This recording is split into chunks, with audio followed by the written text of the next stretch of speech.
A Halloween special that has to involve wrestling figures, it kind of had to be Undertaker. Ministry of Darkness Taker, that's a good one to go with. But what about specifically the one that hung a man after a match? That's right. This is WrestleMania, Hell in a Cell. I just got done lynching the big boss man Taker. Is there anything scarier? The WWE Defining Moments is an incredibly important subline within the history of Mattel's ownership of the WWE license. It's because of them that we have the Ultimate Edition figures today. And as a kid who couldn't afford any of these, the Defining Moments represented a type of figure that I desperately wanted yet could never have. For instance, the WrestleMania 7 Macho Man is still one of the absolute figures I want the most, even though it goes for a lot, and it's arguably been outdone many times over by several other Macho Man figures. That's what makes it special to have this guy, because alongside that Macho, I desperately wanted this Defining Moments Taker.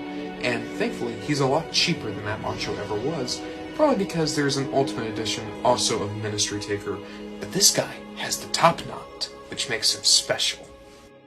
From WWE's Defining Moments, this is The Undertaker, specifically the Undertaker that would have been around at that WrestleMania where, once again, say it with me, he lynched the Big Boss Man. Oh, that is such a magical time in wrestling. I love it. Also, he was the good guy during that match, just in case you were wondering.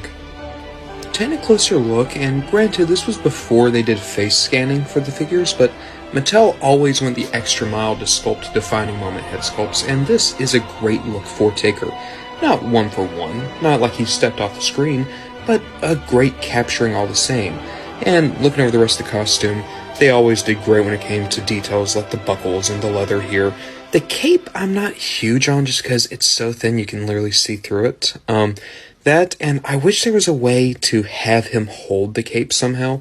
That's kind of a gripe I have on most figures that have capes, but otherwise, I think it's a great look, and it's one that you've not seen in a figure since then. Even the Ultimate Edition went for a very different costume than this Taker. So we're going to do a 180 on this review. I was going to show that if you use the clasps on the side, you're able to get the vest off to have his actual in-ring look, but I broke it.